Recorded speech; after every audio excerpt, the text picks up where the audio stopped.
Volt meter में अगला point लिखिए। लिखिए इसे इसे परिपथ में इसे परिपथ में हमेशा इसे परिपथ में हमेशा समानांतर क्रम में जोड़ा जाता है। इसे परिपथ में हमेशा समानांतर क्रम में जोड़ा जाता है। ऐसा क्यों?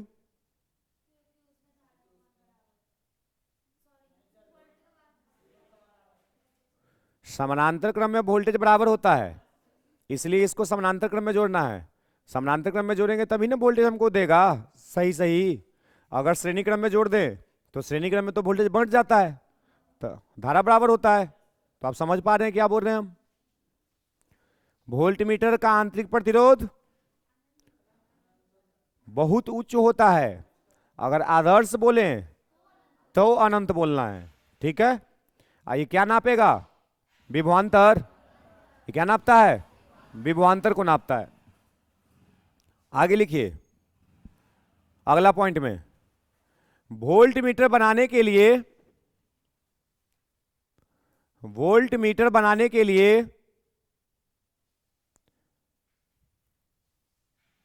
वोल्ट मीटर बनाने के लिए गैल्वेनोमीटर के साथ वोल्ट मीटर बनाने के लिए गैल्वेनोमीटर के साथ एक उच्च प्रतिरोध को श्रेणी क्रम में जोड़ा जाता है। क्या बोले थे? वोल्ट मीटर बनाने के लिए गैल्वेनोमीटर के साथ श्रेणी क्रम में एक उच्च प्रतिरोध को जोड़ा जाता है। देखो तीनों तुमको एक साथ याद रखना पड़ेगा। गैल्वेनोमीटर बोले तो दिमाग में दो चीज याद आना चाहिए, आईजी आरजी। आईजी होता है फुल डिफ्लेक्शन करंट। गैल्वेनोमीटर से जो महत्तम धारा पास करता है उसको बोलते हैं आईजी, और जो उसका कॉइल का प्रतिरोध होता है उसको बोलते हैं आरजी। तो गैल्वेनोमीटर तो और कुछ है नहीं। और ये क्या याद रखना है, गैल्वेनोमीटर निम्न धारा को मापने के लिए बनाया गया है। बहुत ही कम मान के धारा को मापना है तो किसका प्रयोग करेंगे? अब बाकी गैल्वेनोमीटर कैसे काम करता है, उसके अंदर में जो कॉइल होता है वो क्या होता है, उसका सुई कैसे घूमता है, उसको समझना है। तो क्या बोले कि मैग्नेटिक इफेक्ट ऑफ करंट में समझ में आएगा। विद्युत धारा का चुंबकीय प्रभाव पढ़ेंगे तब समझ में आएगा, क्योंकि उसमें मैग्नेटिक टॉर्क लग रहा है, चुंबकीय बलाघूर्ण लग रहा है, जिसके वजह से उसका सुई घूमता है। तो आएगा, अभी जितना बता रहे उतना समझिए। इसके बाद आया ए मीटर। कौन आया? तो ए मीटर भी धारा नापने के लिए ही बनाया, लेकिन ये उच्च धारा को नाप सकता है, ये निम्न धारा के लिए नहीं है। ये उच्च धारा को, एम्पियर में जो धारा होगा 5 एम्पियर 10 एम्पियर, उसको नापना है। तो उसके लिए हम किसका प्रयोग करेंगे? क्या हम 5 एम्पियर 10 एम्पियर के धारा को गैल्वेनोमीटर से नाप सकते हैं? नहीं नाप सकते, क्योंकि उसका जो रेंज जो है वो फिक्स है ना। अगर उस रेंज से ज्यादा धारा आप प्रवाहित करवा दीजिए तो हीटिंग इफेक्ट ऑफ करंट हम पढ़ लिए हैं, विद्युत धारा का उसमें प्रभाव आई स्क्वायर आर से उसमें उष्मा पैदा होगा और वो कॉइल जल जाएगा। ना कॉइल जल जाएगा तो धुआं फेंकने लगेगा, तो काम खत्म ना हो गया। तो ए मीटर बना दिए। तो ए मीटर में दिमाग क्या लगाए? कुछ नहीं। गैल्वेनोमीटर के श्रेणी क्रम में एक छोटा सा प्रतिरोध लगा दीजिए जिसका नाम है शंट प्रतिरोध, तो क्या बन जाएगा? ए मीटर। ठीक है, ए मीटर के बारे में कुछ कुछ जो ऑब्जेक्टिव सवाल निकल के आ रहा है उसको दिमाग में रखना है कि ए मीटर का प्रतिरोध कम होता है, अगर आदर्श है तो 0 होता है। ए मीटर को किस क्रम में जोड़ना है? कारण, हाँ, क्योंकि श्रेणी में धारा बराबर होता है। तो सब तो एकदम क्लियर कॉन्सेप्ट है, इसमें कोई कंफ्यूजन वाला चीज तो है नहीं। अब आते हैं वोल्ट मीटर। तो वोल्ट मीटर को भी बनाएंगे ए मीटर गैल्वेनोमीटर से ही। वोल्ट मीटर भी किससे बनेगा? तो सबसे इंपॉर्टेंट गैल्वेनोमीटर ना हो रहा है कि गैल्वेनोमीटर समझ में आएगा तो ए मीटर समझ में आएगा, गैल्वेनोमीटर समझ में आएगा तो वोल्ट मीटर समझ में आएगा। अब रहा कि वोल्ट मीटर बनेगा कैसे? तो वोल्ट मीटर को बना रहे वोल्टेज नापने के लिए। किसको नापने के लिए? आप बोल रहे हैं कि वोल्टेज नापना है तो प्रतिरोध उच्च चाहिए, वोल्टेज नापना है तो प्रतिरोध। अगर निम्न प्रतिरोध रखेंगे वोल्ट मीटर का तो महत्तम धारा तो अपने से पास करा लेगा। अब महत्तम धारा अपने से पास करा लेगा तब वोल्टेज घटा के ना बताएगा जी। इसलिए वोल्ट मीटर का प्रतिरोध कैसा होना चाहिए? उच्च होना चाहिए। अगर हम बोले कि आदर्श वोल्ट मीटर है तो अनंत होना चाहिए। अगर हम प्रतिरोध का मान अनंत कर दें तो आई बराबर क्या होता है? भी बटा भी बराबर क्या होता है? I R. अगर हम आर का मान अनंत कर दें तो धारा 0 हो जाएगा। अगर जीरो से अनंत में गुणा करें तो जीरो हो जाएगा, तब वोल्टेज जीरो ना बता देगा। और जीरो वोल्टेज होगा तो हमको क्या फायदा है? कोई फायदा नहीं है। तो हम क्या बता रहे हैं कि वोल्ट मीटर का आंतरिक प्रतिरोध उच्च होना चाहिए। अब बनेगा किससे? गैल्वेनोमीटर से ही बनेगा। तो गैल्वेनोमीटर से वोल्ट मीटर कैसे बनेगा? तो गैल्वेनोमीटर के साथ क्या करो कि श्रेणी क्रम में, किसमें? श्रेणी क्रम में एक उच्च प्रतिरोध जोड़ दो। तो किसका काम करेगा? वोल्ट मीटर का। अब इसका कंस्ट्रक्शन लिखिए, बनावट लिखिए। यदि हमारे पास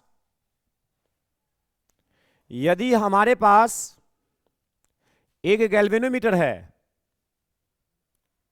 यदि हमारे पास एक गैल्वेनोमीटर है,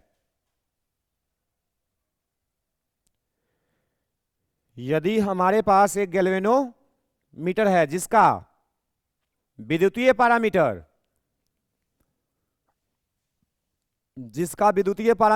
Ig तथा Rg है, जिसका विद्युतीय पैरामीटर Ig तथा Rg है, तथा इसे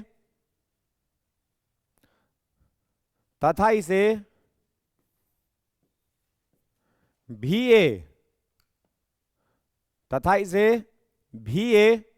वोल्ट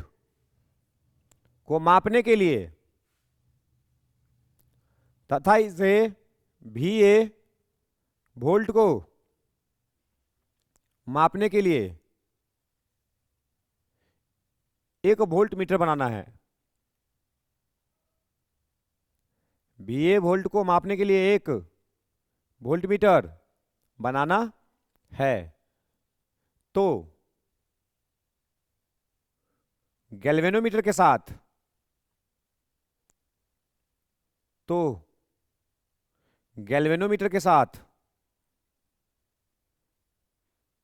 एक उच्च प्रतिरोध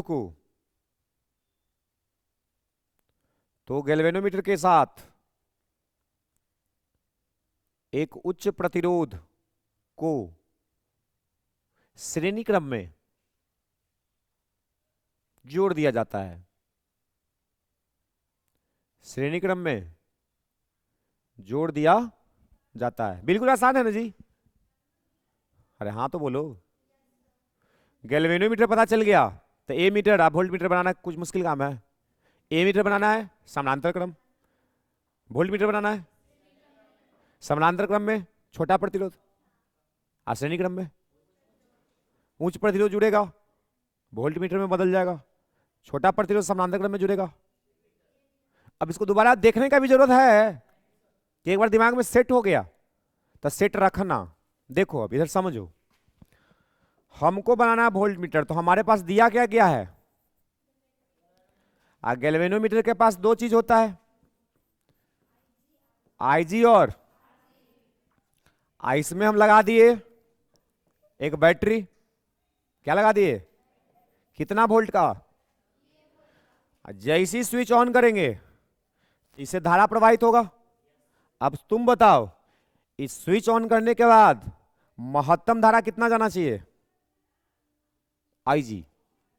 अगर Ig से ज्यादा धारा गया तो बर्दाश्त करेगा कि जल जाएगा, धुआं जाएगा? सही बात है। तो हमको कुछ दिमाग लगाना है कि इसका प्रतिरोध तो बहुत कम है। अगर ये वोल्टेज का मान ज्यादा है, 10 वोल्ट 12 वोल्ट का बैटरी है, ठीक है, जनरली 12 वोल्ट का बैटरी होता है ना। अब 12 वोल्ट का बैटरी है, प्रतिरोध बहुत कम है, तो धारा तो बहुत उच्च हो जाएगा। अगर उच्च धारा को प्रवाहित करवा दिए तो ये जल जाएगा। तो दिमाग क्या लगाना पड़ेगा कि कुछ ऐसा दिमाग लगाओ कि धारा का मान मैक्सिमम कितना जाए। तो बताओ Ig धारा महत्तम कब जा सकता है? जब इसका प्रतिरोध हमको बढ़ाना पड़ेगा। आप प्रतिरोध बताओ समानांतर क्रम में जोड़ के बढ़ाएंगे कि श्रेणी क्रम में? इसलिए क्या करेंगे? श्रेणी क्रम में। हाँ, इसलिए क्या करेंगे? श्रेणी क्रम में एक उच्च मान का प्रतिरोध को जोड़ देंगे, RH माने हाई रेजिस्टेंस। RH मतलब एक उच्च मान के प्रतिरोध को उसके साथ श्रेणी क्रम में जोड़ दिए। अब बताओ धारा का मान घटा देगा कि नहीं? V बराबर IR। R का मान बढ़ेगा तो V का मान, तभी ना दोनों का गुणनफल नियत रहेगा। समझ में आ रहा बात? तो यहां पे श्रेणी क्रम में अगर हम उच्च प्रतिरोध जोड़ दिए तो हमारा काम हो गया कि अब इससे महत्तम धारा कितना जाएगा, आई जी, और यहां पे अब जी को हटा के क्या लिख दीजिए, भी, क्या लिख दीजिए, हो गया वोल्ट मीटर। अब यहां से कोई पूछे कि मान लो यहां पे तुमको डाटा दे देगा कि 12 वोल्ट का बैटरी है, आईजी आरजी का मान दे देगा, तो बताओ आरएच का मान कितना जोड़ें, आरएच का मान कि वोल्ट मीटर का काम करेगा। तो आरएच का मान निकालने के लिए न्यूमेरिकल बना सकता है, जो कि आज तक नहीं पूछा गया, तो पूछ सकता है ना, संभावना है। अब संभावना है तो इसको देख लीजिए, कुछ है नहीं करना, सीधा सीधा ओम्स लॉ लगाइए। तो ओम्स लॉ बराबर V बराबर आई आर, V बराबर आई आर। तो देखो हम लिखते हैं यहां से ओम के नियम से, ओम के नियम से, तब भी ए है, तब भी ए बराबर आई इंटू आर, तो आई कितना और आर कितना,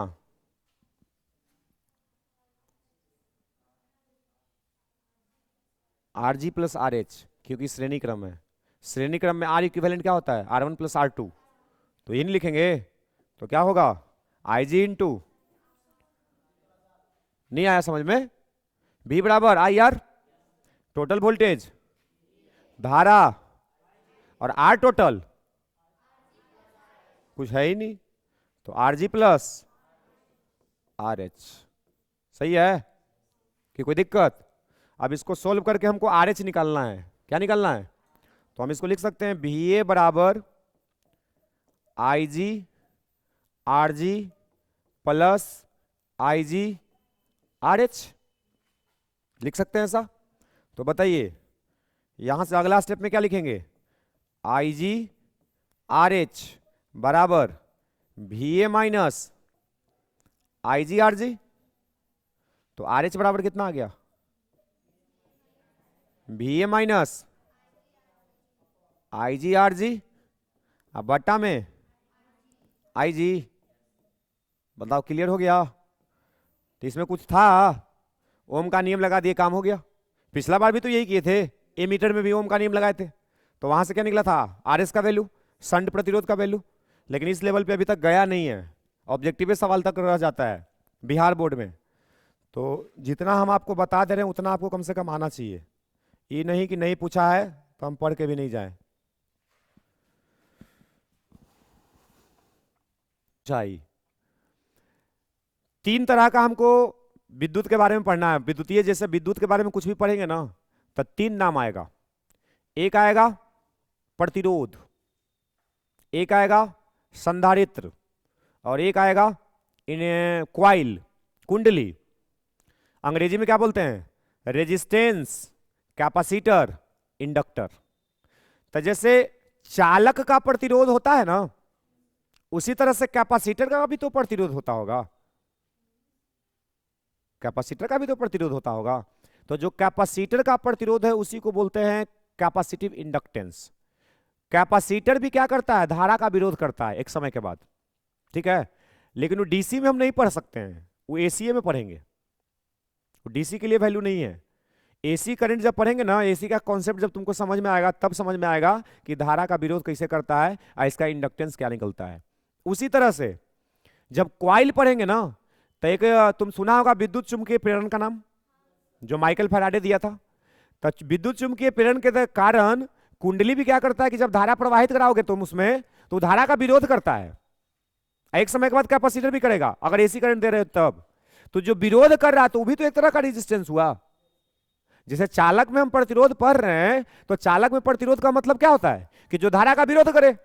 तो चालक में जो धारा का विरोध करता है उसको प्रतिरोध नाम दिए। जो कैपेसिटर में जो विरोध होता है उसको बोलते हैं कैपेसिटिव इंडक्टेंस। क्या बोलते हैं उसको, कैपेसिटिव इंडक्टेंस। अब वही चीज अगर कुंडली में पढ़े, क्वाइल में पढ़े, तो उसको बोलते हैं इंडक्टिव इंडक्टेंस, ठीक है। इंडक्टर का इंडक्टेंस हुआ वो। समझ में आया बात। तो वो अभी नहीं समझ में आएगा, वो जब एसी पढ़ेंगे तभी समझ में आएगा। एक चीज और समझा सकते हैं, देखो इसमें क्या होता है कि धारा और वोल्टेज, जो चालक हम पढ़ रहे हैं, अगर प्रतिरोध हम लेके चलें तो धारा और वोल्टेज समानुपाती होता है, ओम का नियम। धारा और वोल्टेज समानुपाती होता है ओम के नियम में। जब कैपेसिटर पढ़ेंगे तो उसमें धारा आगे निकल जाएगा, अब वोल्टेज वहां पीछे रह जाएगा। वो कैसे होता है तो इसको समझने के लिए हम बोल तो रहे हैं कि एसी पढ़ना पड़ेगा। और जब इंडक्टर पढ़ेंगे तो उसमें धारा पीछे रह जाएगा, अब वोल्टेज वहां आगे चल जाएगा। तो तीन तरह का केस बनेगा। एक में दोनों साथ ही साथ चलेगा, एक में करंट पीछे रह जाएगा, अब वोल्टेज आगे चल जाएगा। एक और में करंट पीछे रह जाएगा। अब यही बोले थे अभी क्या? हाँ, तो एक में करंट पीछे रहता है, एक में करंट आगे रहता है। एक में लैग होता है, एक में आगे चलता है। लैग मतलब पीछे रह जाना। समझ में आ रहा है बात? तो ये सब पढ़ेंगे, हड़बड़ाना नहीं है, सब कुछ पढ़ेंगे। उसको अगर अभी सीखना है तो यूट्यूब पे एसी का वीडियो सर्च करो, एसी वीडियो खोल के देखना, उसमें मिल जाएगा। हाँ, WC उसको बोलते हैं, WC 1/WC। ऐसे इंडक्टेंस को हम लिखते हैं XL, XL बराबर होता है XC। अगर कैपेसिटर का बात कर रहे हैं तो XC से लिखते हैं, और XC बराबर होता है 1/WC। ठीक है, XC बराबर होता है 1/WC। तो ये समझ आया? अगला लिखो, विभव मापी। विभव मापी,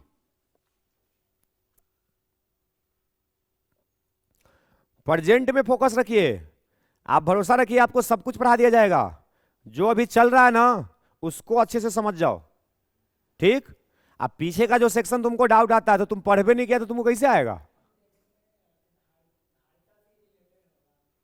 धारिता से रिलेटेड है, लेकिन उसमें जो कॉन्सेप्ट है वो एसी पे डिपेंड कर रहा है। तो एसी बताएंगे तभी आपको समझ में आएगा कि इंडक्टेंस क्या होता है। दो तरह का इंडक्टेंस भी होता है, एक होता है सेल्फ इंडक्टेंस, एक होता है म्यूचुअल इंडक्टेंस।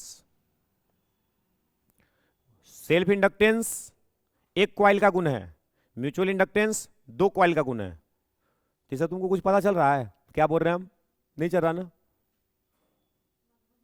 हाँ, काला बोल रहे हैं बेकार में, जब समझ में नहीं आ रहा है। तो आप पहले अभी जानकारी चाहिए तो यूट्यूब का वीडियो देखिए, एसी बस डाल देना, वेब क्लासेस का चैनल में जाके एसी डालना, एसी, तो एसी का वीडियो आएगा, उसको खोल के देखना, बहुत हद तक तुमको समझ में आएगा बात। और अभी बताएंगे तो कुछ नहीं समझ में आएगा। लिखो लिखो, विभव मापी, इसको अंग्रेजी में क्या बोलते हैं? पोटेंशियोमीटर। पोटेंशियोमीटर, ये बहुत ही इंपॉर्टेंट सवाल है, ठीक है? विभव मापी ये 5 नंबर में आता है। सब हम बताते चल रहे हैं तुमको स्टार्टिंग से कि कौन सा चैप्टर में कौन सा सवाल पूछा जाता है। इलेक्ट्रोस्टैटिक्स में जितना विद्युतीय क्षेत्र से संबंधित फॉर्मूला है सब एकदम जुबान पे होना चाहिए, कि नाम लिए आंसर हाजिर है, ठीक है? डेरिवेशन में 2-3 गो है, एगो गॉस का नियम है, गॉस का नियम। तो गॉस का नियम अपने आप में एक सबसे इंपॉर्टेंट टॉपिक है, हर दूसरा साल आपको देखने को मिल जाएगा। गॉस का नियम लिखे, उसको सत्यापित करें, समझ रहे हैं? मतलब हर साल पूछा जाने वाला सवाल है गॉस का नियम। तो उसमें दुए को ना नियम था, गॉस नियम और कूलम नियम है। तो कूलम के नियम से एगो विद्युतीय क्षेत्र निकालना पूछा जा सकता है, छोटा छोटा एलिमेंट लेके, वो कूलम का नियम पे हुआ। और दूसरा पूछा जा सकता था गॉस के नियम से, हाँ, बन सकता वाला। फिर पूछा जा सकता है कूलम के नियम को गॉस के नियम से सत्यापित करें। तो ये सब एकदम मतलब ऐसा सवाल है जो झलकता है कि यही तो आएगा, और तू पढ़ के चल गया, तैयारी करके चल गया, बस काम हो गया। उसके बाद अगला चैप्टर पढ़े दूसरा, तो उसमें सबसे इंपॉर्टेंट क्या है? धारिता, संधारित्र। संधारित्र सबसे इंपॉर्टेंट टॉपिक है। बाकी जो उसके पीछे अगर देखेंगे तब विभव किससे संबंधित है, विभव किसको कहते हैं, विभवांतर किसको कहते हैं, विभव विभवांतर में क्या संबंध है, सम विभव पृष्ठ क्या होता है, यही सब ना पढ़ना था। उसके बाद अगर एक टॉपिक और दोनों मिला के अगर बात करें तो डाइपोल। इस साल नहीं आया है, अगला साल हम गारंटी लिख लो कि अगला साल तुम्हारे में आएगा, समझ गया? डाइपोल में केगो फॉर्मूला? 10 फॉर्मूला जुबान पे एकदम होना चाहिए, 10 का डेरिवेशन जो पूछ दे जीवड़ा निकालिए, सब एकदम आना चाहिए, तब ना हुआ कि हाँ स्टूडेंट में पावर है और स्टूडेंट पढ़ा लिखा है। डाइपोल से संबंधित कुछ भी पूछे तुम्हारे सामने एकदम जुबान पे है, तो लगेगा कि हाँ तुम तैयारी करके आ रहा है और तुम नंबर लाएगा, समझ गया? ठीक है, हाँ वो तो टेस्ट आता ही रहेगा, जैसे जैसे चैप्टर खत्म होते रहेगा वैसे वैसे टेस्ट में आपका सिलेबस बढ़ते रहेगा, जितना चैप्टर खत्म सबसे क्वेश्चन आएगा। करंट में आ जाए, मोटा मोटा समझ में आ गया ना क्या पढ़ना होता है। करंट में आए तो सबसे इंपॉर्टेंट ओम का नियम, पूरा चैप्टर में इसी पे चलता है। बताओ अभी तक ओम का नियम छूटा है? अभी अभी देखो ओम का नियम लगा है, चैप्टर खत्म होने वाला है लेकिन ओम का नियम छूट रहा है। मतलब क्या है कि अगर चैप्टर का अगर मेन कॉन्सेप्ट कोर कॉन्सेप्ट पकड़े ओम का नियम, ओम का नियम किसको नहीं आता? भी बराबर आई आर। तब खाली भी बराबर आई आर से काम चलने वाला, उसको समझना है कि भी बराबर आई आर कहां से आया। अब उसको समझना शुरू करेगा तो पूरा चैप्टर बाद समझे पड़ेगा। भी बराबर आई आर समझना है तो सबसे पहले क्या समझना पड़ेगा? धारा किसको कहते हैं, धारा का घनत्व किसको कहते हैं, अपवाह वेग किसको कहते हैं, धारिता कहां चली गई?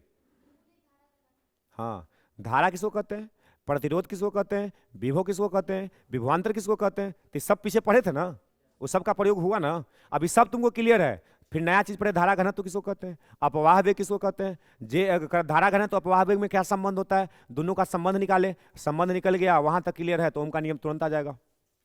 नहीं, उसके बाद क्या पढ़े? प्रतिरोधों का समूहन, उसके बाद क्या पढ़े? बैटरी का समूहन। सब नॉर्मल चीज है। बैटरी के समूहन में एक इंपॉर्टेंट बताए जो बच्चा को जल्दी समझ में आता नहीं है और उसे सवाल हर बार आता है, कौन वाला? सेलों का समानांतर क्रम समूहन। उसमें एक सीबीएसई में सैंपल पेपर से क्वेश्चन भी कराया आपको। हाँ, वही ना समानांतर क्रम समूहन था। फॉर्मूला क्या था ई इक्विवेलेंट का? E1, हाँ E1 के साथ R2 बोलना, E1 R2 plus E2 R1 बटा में, हाँ एक और फॉर्मूला था, इसी को कैसे लिख सकते हैं? E1 बटा R1, E2 बटा R2 बटा में 1 बटा R1 प्लस 1 बटा। देखो उसको कुछ नहीं समझ में आ रहा है, लास्ट बेंच, उसको लग रहा है कि क्या क्या बोल रहे हैं सर। सही बात है, समझ में तुमको भी आ रहा है? सच बोलो, जैसे जो कुछ भी अभी हम टॉपिक बोले क्या तुमको भी सब जुबान पे है? हाँ सर सब हमको भी आता है। नहीं ना, आना चाहिए कि नहीं? तुम अपने आप को पीछे लेके जा रहे हो ना, ये दिख रहा है ना तुमको? जवाब दो, तो क्यों ऐसा कर रहे हो? इसको कहते हैं जिंदगी से खेलना। तुम जिंदगी से खेल रहे हो, खेलने के लिए खिलौना कम है दुनिया में जो तुम जिंदगी से खेलना शुरू कर दिया। कल आया था क्लास, देखो जिंदगी कुछ दिन में खराब हो जाएगा। सही बता रहे हैं, तुम मजाक ले रहे हो। कल आता तब तुमको समझ में आता कि आग किसको कहते हैं, आग लगता कैसे है। रोंगटा खड़ा हो जाता, रोंगटा, समझा? और तुम जो जिंदगी का जो मजा है ना, कल वो बच्चा बताया, तुम पता नहीं ध्यान दिया कि नहीं दिया। जिंदगी का मजा पैसा कमाने में नहीं है, जिंदगी का मजा पैसा कमाने में नहीं है, सच बता रहे हैं। जिंदगी का एक्चुअल मजा अगर है ना तो अंदर से जो खुशी मिलता है ना उसमें होता है। तो मन एकदम खुश हो गया कोई काम करके, तो लगा कि मजा आ गया आज। जिंदगी फील होगा कि जिंदगी का कुछ मतलब तो है। और कब होता है? जब तुम ऐसा कुछ चीज के बारे में जान जाओ तुम जिसके बारे में एकदम अनजान थे। कोई ऐसा सवाल को सॉल्व कर दो जो आज तक सोचे नहीं थे कि ये सवाल हम भी बना सकते हैं, तब देखो कि अंदर से क्या फील आएगा। कल वो इससे एक सवाल पूछे थे ना हम बच्चा से कि बहुत सारा स्टूडेंट है जो क्लास रेगुलर नहीं करता है, जिसको पढ़ने में बिल्कुल मन नहीं लगता है, उसके लिए कुछ कहो दो सब। तो बोला था, क्या बोला था? कुछ बताया था, बताओ क्या बोला था? धीरे बोल रहे थे। वीडियो तो देखी होगी, हम तो सुने तो सुनाई दिया, नहीं मोबाइल में सुनाई दिया, लेकिन मोबाइल थोड़ा बढ़िया वाला है। वो बोला क्या कि अभी थोड़ा देर पहले जो बोला था हम उसको रिपीट कर रहे हैं। वो बोला बच्चा कि अभी थोड़ा देर पहले वो बोला था कि हमको इंजीनियर बनना है, तो कि हम जब बोले कि इंजीनियर बनना है तो बहुत सारा बच्चा हंसा था कि इंजीनियर का थोड़ा सा अभी बेइज्जती हो गया है, उसका क्रेज डाउन है, हैं? तो जैसा आप लोग का स्थिति है ना, आप लोग जो पढ़ाई लिखाई छोड़ दिए हैं, तो जैसा अभी इंजीनियर को बेइज्जती हो रहा है ना, उसी तरह से कुछ दिन के बाद विद्यार्थी का बेइज्जती होगा, पढ़ाई का बेइज्जती होगा, एजुकेशन का बेइज्जती होगा। जैसे इंजीनियर इंजीनियर पे ही दुनिया चल रहा है, ये बात मान रहे हो? हैं? जितना दुनिया का विकास है वो सब कौन कर रहा है? इंजीनियर कर रहा है। जितना नया टेक्नोलॉजी देख रहा है, जो तू स्मार्ट बोर्ड देख रहा है, जो ये कैमरा देख रहा है, ये सब किसका किया हुआ है? सब इंजीनियर का किया हुआ है। लेकिन आज इंजीनियर के नाम पे सब हंस रहा है ना। हंसाने वाला कौन है? कौन है? हम ही लोग हैं जो इंजीनियर के नाम पे धब्बा हो चुके हैं। तो कुछ दिन के बाद तू किस पे हंसवाएगा? पढ़ाई के नाम पे। कि तू विद्यार्थी है, नाम सुनते हंसेगा कि विद्यार्थी है, क्या का मजाक है, वाह विद्यार्थी है, देखो सामने विद्यार्थी है। ये कौन करवाएगा? ये तुम करवाएगा। सोचो, अगर ये ऐसा दिन देखने को मिला तो बर्बादी बहुत दूर है, विनाश हो जाएगा, विनाश। तुमको ज्ञान ही नहीं रहेगा तो कैसे जियोगे? किसी चीज के बारे में पता ही नहीं रहेगा, विद्यार्थी नाम सुनते लोग हंसेगा। सोचो तो कैसा समय रहेगा वो। और कल बोला ना कि अगर आप मन लगा कि नहीं पढ़िएगा तो कल के डेट में ऐसा होगा कि आज इंजीनियर के नाम सुन के लोग मजाक बनाता है, कल स्टूडेंट का नाम सुन के, एजुकेशन का नाम सुन के मजाक बनाएगा। तो क्या आप ऐसा दुर्दशा करवाइएगा? नहीं करवाना चाहिए ना। ऐसा हो गया तो फिर कैसे होगा? हैं? हाँ हाँ, एडवांस का तैयारी कर रहा है, मेंस निकला हुआ है। कैसे इसे होता है? पढ़े से होता है। और नहीं, ट्वेल्थ के बाद होता है सब तैयारी, कि 10वां पे होता है।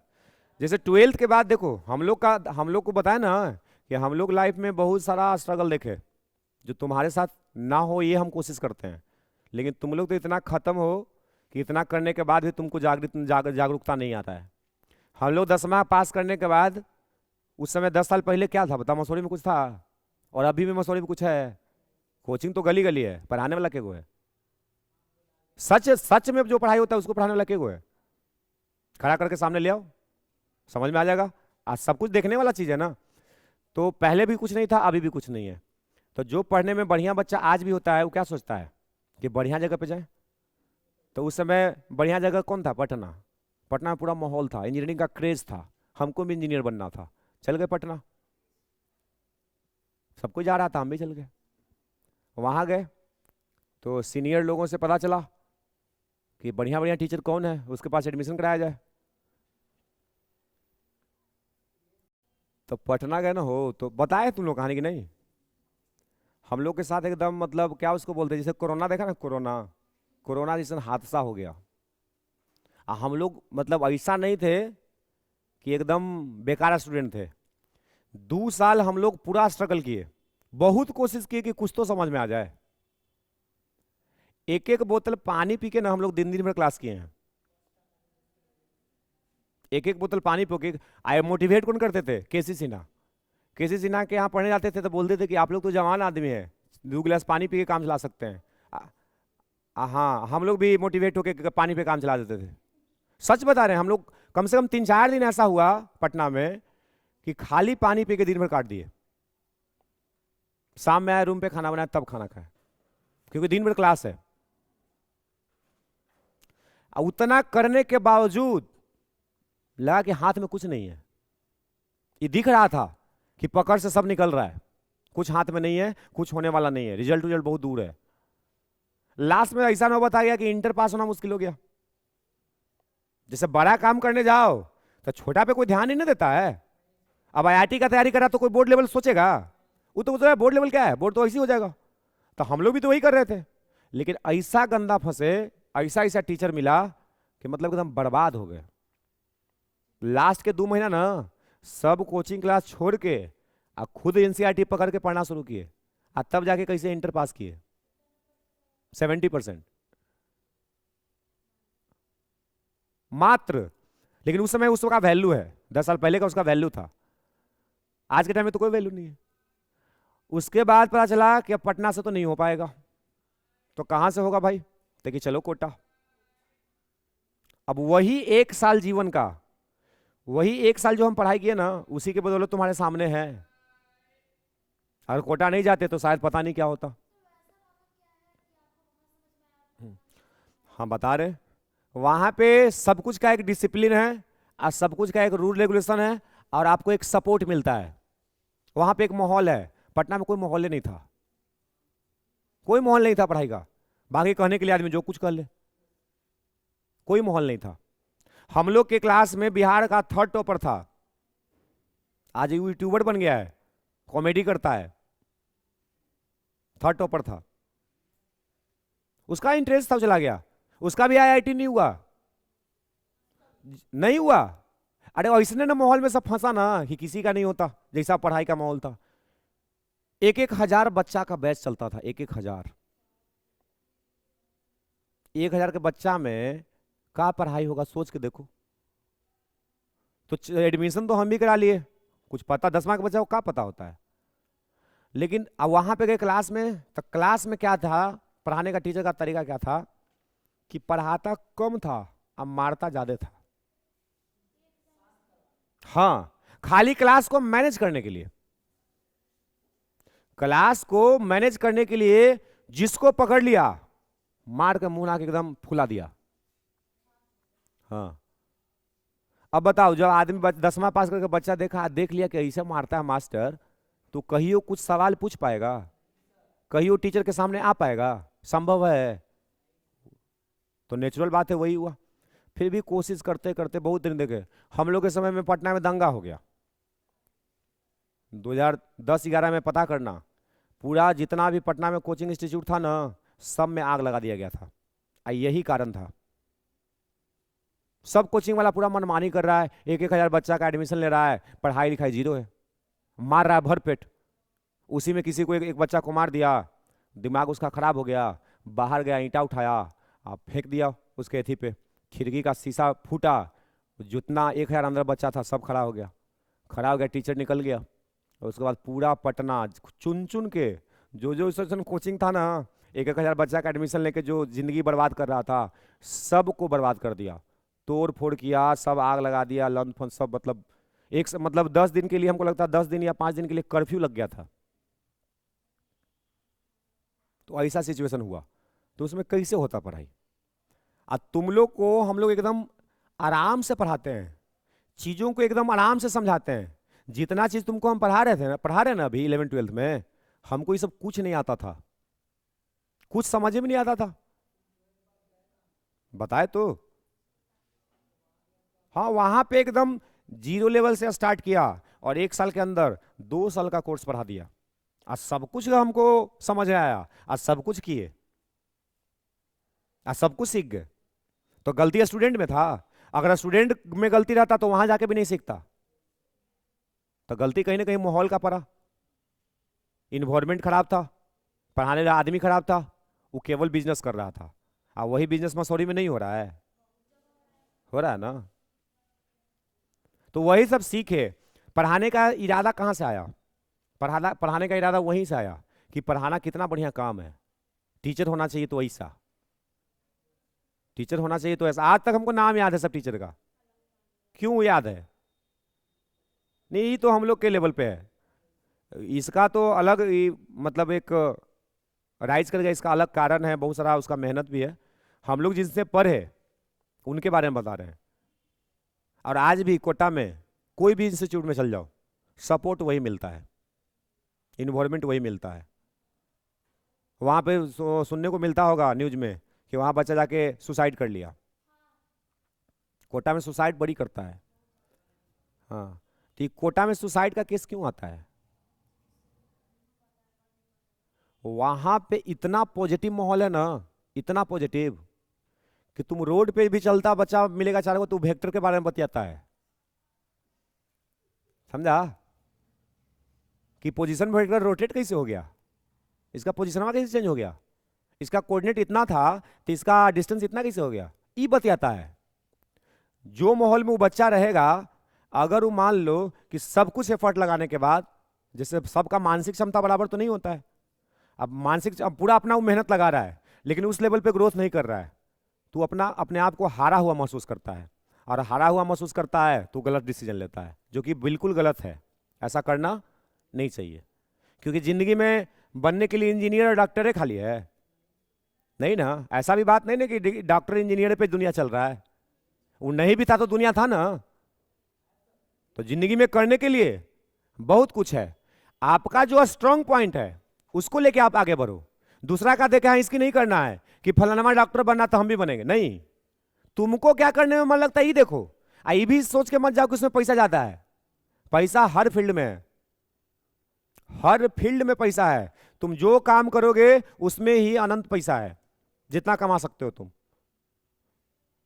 तो ये सब छोटा छोटा बात है जिसको बच्चा को समझना जरूरी होता है, और उसको समझ के लाइफ में धीरे धीरे धीरे धीरे मेहनत करके कछुआ के चाल से आगे बढ़ना होता है।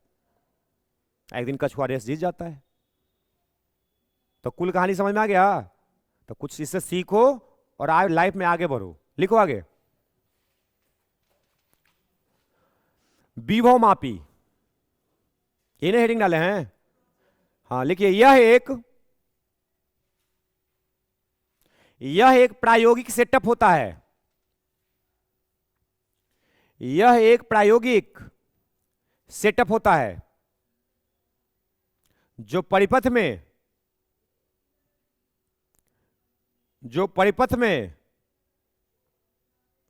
किसी दो बिंदु के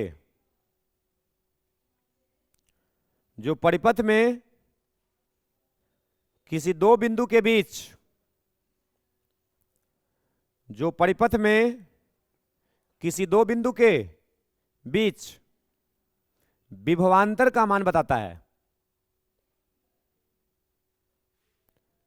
जो परिपथ में किसी दो बिंदु के बीच विभवांतर का मान बताता है, इसका एक्यूरेसी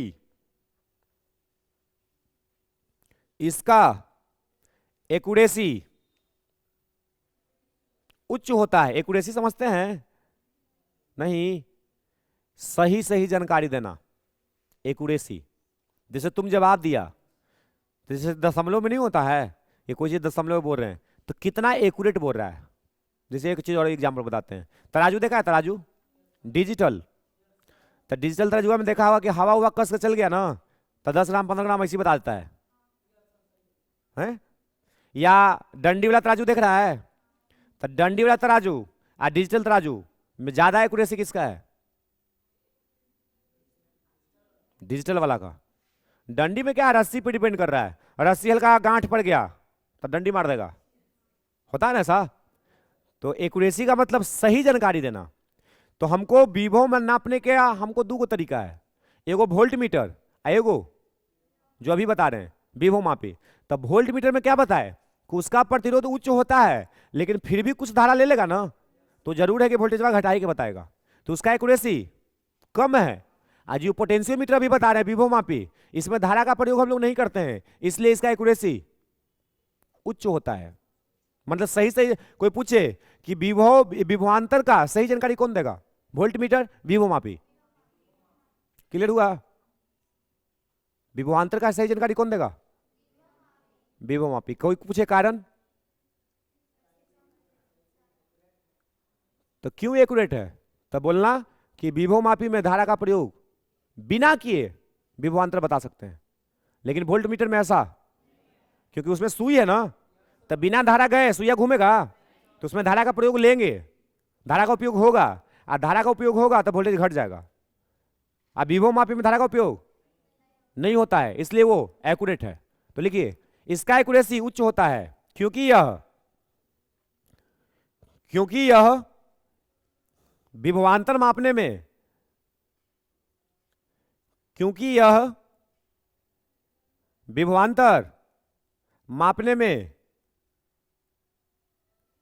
कोई भी विद्युत धारा का उपयोग नहीं करता है। क्योंकि यह विभवांतर मापने में विद्युत धारा का उपयोग नहीं करता, लिख देना। क्योंकि यह विभवांतर मापने में विद्युत धारा का उपयोग नहीं करता है। समझ में आ रहा बात? विभव मापी से विभवांतर मापेंगे तो विद्युत धारा का उपयोग नहीं होगा, लेकिन वोल्ट मीटर में तो एक्यूरेट कौन होगा? विभव मापी। विभवांतर का सही से जानकारी कौन देता है? विभव मापी। विभव मापी एक यंत्र है, एक एक्सपेरिमेंटल सेटअप है, प्रायोगिक सेटअप है। इसको लैब में हम लोग तैयार करेंगे, ठीक है? तैयार करके नापेंगे। लिखो, नीचे लिखो,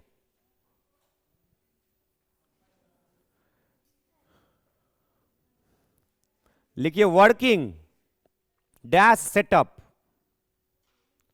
हाँ, नीचे हेडिंग बनाओ, वर्किंग डैश सेटअप। कार्य विधि, वर्किंग का मतलब कार्य विधि। Working dash setup of a potentiometer. Hindi में लिख लेना है तो लिख लो, विभव मापी का कार्य विधि। Working dash setup of a potentiometer. Working, कौन लिख लिया डैश? डैश मतलब ऐसे, वर्किंग डैश, कॉमन सेंस का इस्तेमाल करना जी। Working dash setup of a potentiometer, bracket में लिखो, विभव मापी का कार्य विधि। विभव मापी का कार्य विधि। अब समझना ही है, समझना है इसको अच्छे से। मेन चीज समझा दिए ना कि किस चीज के लिए बनाया गया, क्या नापेगा, ये इसका एक्यूरेसी हाई होता है कि लो होता है, पता चल गया इतना। अभी कैसे काम करता है इस पे बात करना पड़ेगा। तो देखो, लिखो नीचे, लिखिए विभव मापी, विभव मापी मुख्यतः दो विद्युतीय परिपथ में बंटा होता है।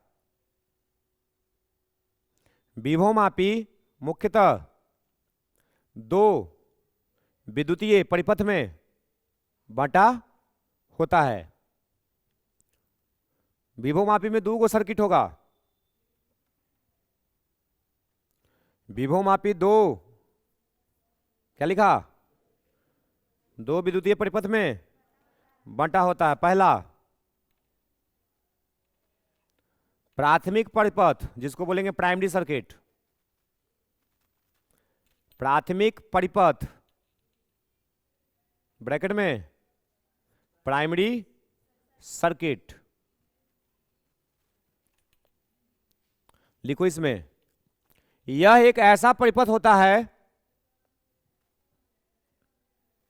यह एक ऐसा परिपथ होता है जिसमें, यह एक ऐसा परिपथ होता है जिसमें सभी विद्युतीय पैरामीटर, यह एक ऐसा परिपथ होता है जिसमें सभी विद्युतीय पैरामीटर, ब्रैकेट में लिखो I, V, R, विद्युतीय पैरामीटर में ही तीन गुण लिखेंगे, धारा, वोल्टेज और प्रतिरोध। तो प्राथमिक सर्किट किसको कहेंगे? वैसा परिपथ जिसमें सभी विद्युतीय पैरामीटर दिया रहता है या पता होता है। प्राथमिक सर्किट में सब कुछ तुमको पहले से पता रहेगा कि इसमें धारा कितना है, प्रतिरोध कितना है, वोल्टेज कितना है। समझ में आया बात? और दूसरा लिखो द्वितीयक परिपथ, जिसको बोलेंगे सेकेंडरी सर्किट। द्वितीयक परिपथ, ब्रैकेट में सेकेंडरी सर्किट लिखिए। इसमें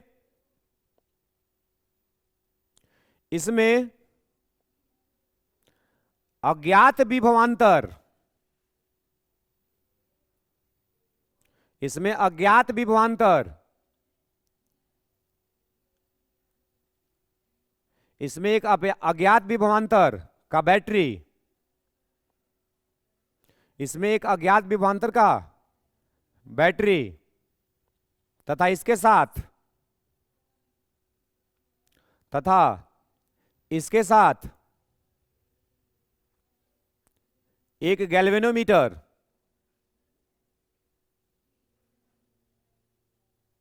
इसमें एक अज्ञात विभवांतर का बैटरी तथा इसके साथ एक गैल्वेनोमीटर तथा एक धातु का टुकड़ा ब्रैकेट में लिखो जौकी, ब्रैकेट में जौकी,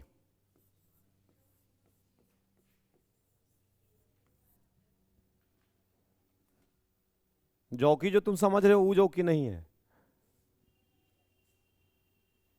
जौकी बस नाम है, ठीक है। तथा इसके साथ एक धातु का टुकड़ा जिसको क्या कहते हैं, जौकी, जुड़ा रहता है, जुड़ा रहता है। देखिए इसका डायग्राम हम अभी बता दे रहे हैं, इसका मैथमेटिकल एनालिसिस अगला क्लास में होगा। देखिए विभव मापी का एक्सपेरिमेंटल सेटअप कैसे तैयार करते हैं। सबसे पहले एक तार लेते हैं, सबसे पहले क्या करना है, एक तार लेना है जिसको बोलते हैं पोटेंशियोमीटर वायर, विभव मापी तार। क्या लेते हैं, जनरली जब लैब में इसको बनाते हैं तो तार का लंबाई 10 मीटर लेते हैं। कितना लेते हैं, स्टैंडर्ड लेंथ है वो। फिलहाल के लिए हम इसको क्या मानेंगे, एल लंबाई का तार है। इसको क्या बोल रहे हैं, विभव मापी तार। इस तार का नाम क्या है, चलो हम नाम लिख देंगे बाद में। इस तार के ऊपर में एक परिपथ होगा और इस तार के नीचे में एक परिपथ होगा। ऊपर वाला परिपथ देखो,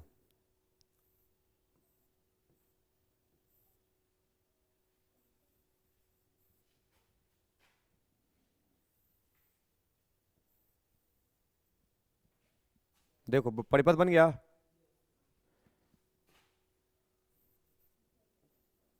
इसका मतलब क्या हुआ, रियल वेरिएबल, मतलब अपने हाथ में है वोल्टेज बदलना। मन करेगा तो वोल्टेज बढ़ा सकते हैं, घटा सकते हैं।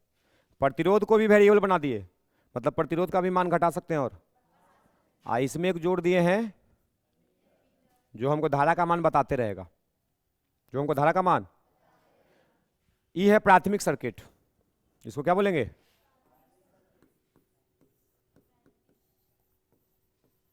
प्राइमरी सर्किट, ठीक है। और इसके नीचे एक परिपथ होगा,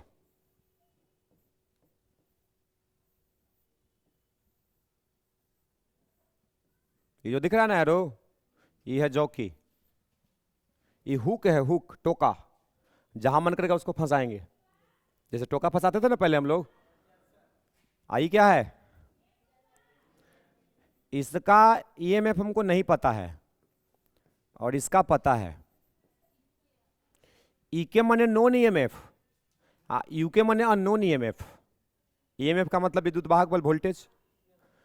अब यहां यही सेटअप तैयार है।